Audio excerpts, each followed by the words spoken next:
tous, alors aujourd'hui vous êtes avec Simon B Détection. Alors aujourd'hui je vais vous expliquer comment nettoyer des fossiles comme celui-là, une petite ammonite. Voilà. Alors c'est pas très compliqué, par contre ça peut être assez long. Alors pour cela il faut plusieurs outils, comme je vais vous montrer par la suite. Alors il faut faire attention à ne pas abîmer le fossile, c'est surtout ça qu'il faut faire attention. Et quand ils ont beaucoup de détails comme cette petite strie juste là, on peut des fois les abîmer, ce qui est un peu dommage. Alors bien sûr, pour cela il faut des petits outils, alors que je vais vous présenter tout de suite. Alors si vous êtes détectoriste comme moi, vous aurez peut-être le kit des crayons grattoirs comme ceci, voilà. Alors moi j'utilise ceci pour les monnaies, mais aussi pour tout ce qui est fossile. Alors plus particulièrement j'utilise, parce que ceux-là ils sont plus récents, et j'utilise les plus vieux pour éviter d'abîmer plus rapidement. Du coup si vous en avez des vieux, c'est mieux.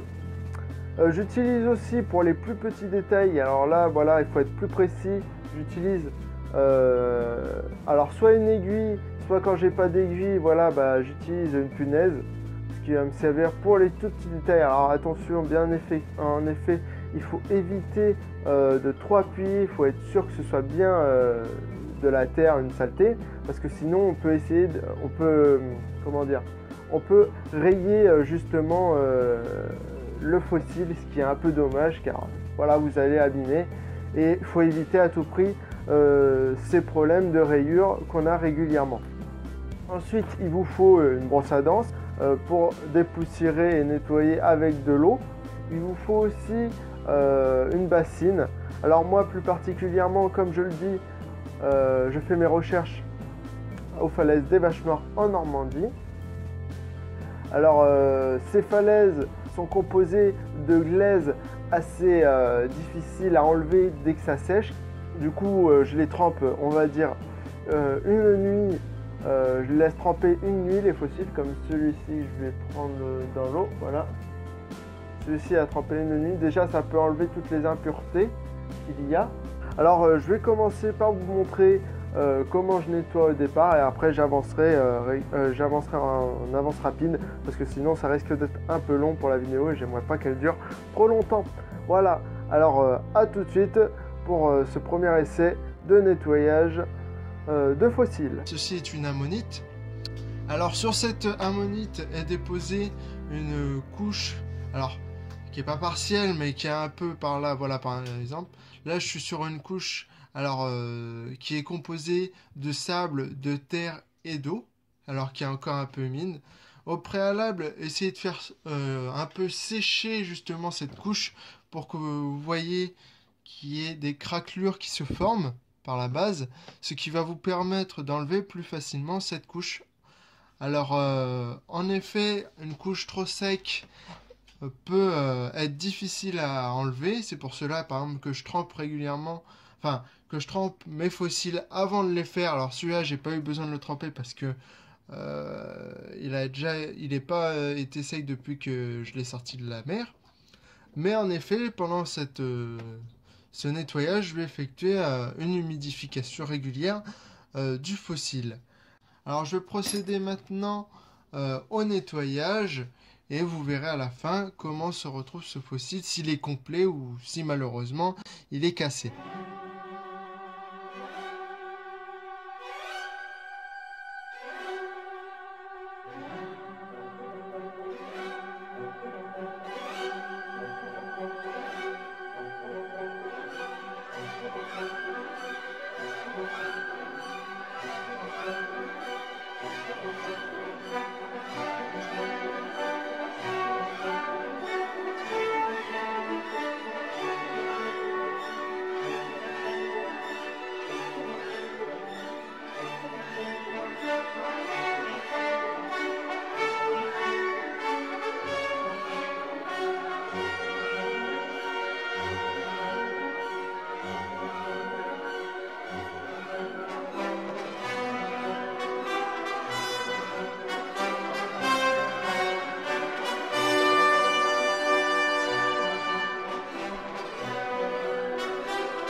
Et voilà à peu près comment se situe ce fossile. Alors malheureusement pour moi, j'ai découvert plusieurs problèmes sur cette ammonite.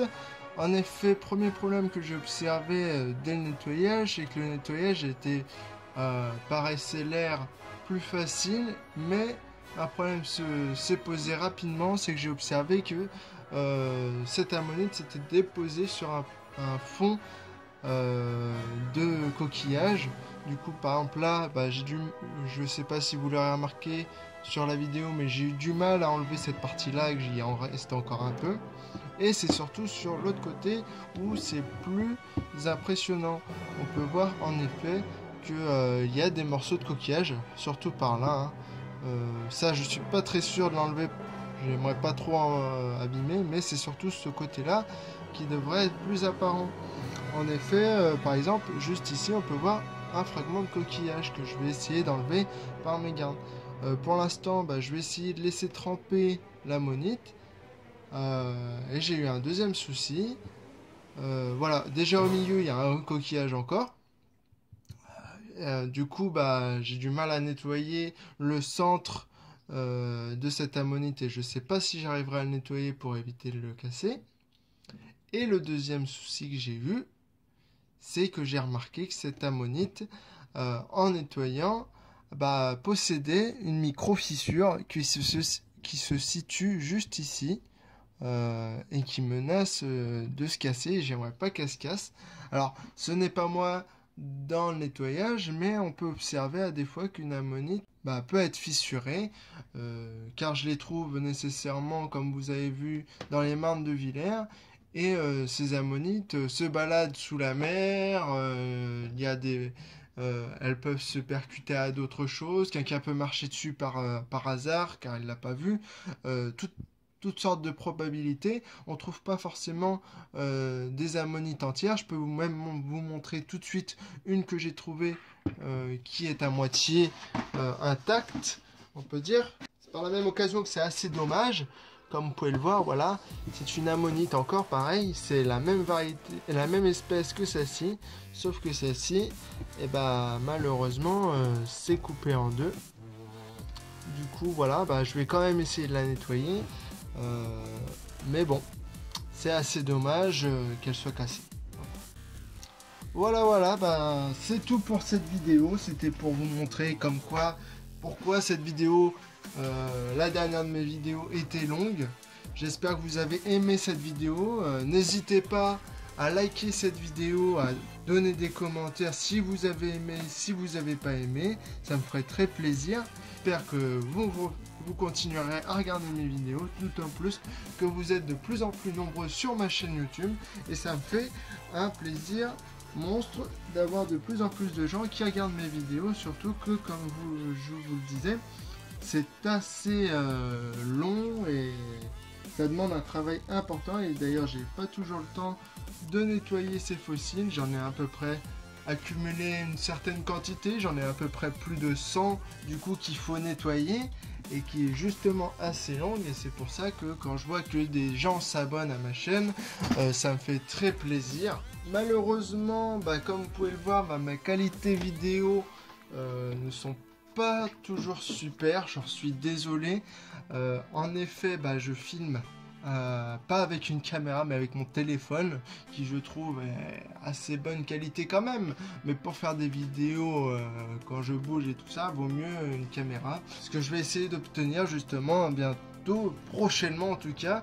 Malheureusement ça a un coût assez important, déjà que le matériel de détection c'est un coût important. Je ne peux pas avoir un matériel pour filmer. Je suis déjà content de trouver des choses, c'est déjà pas mal.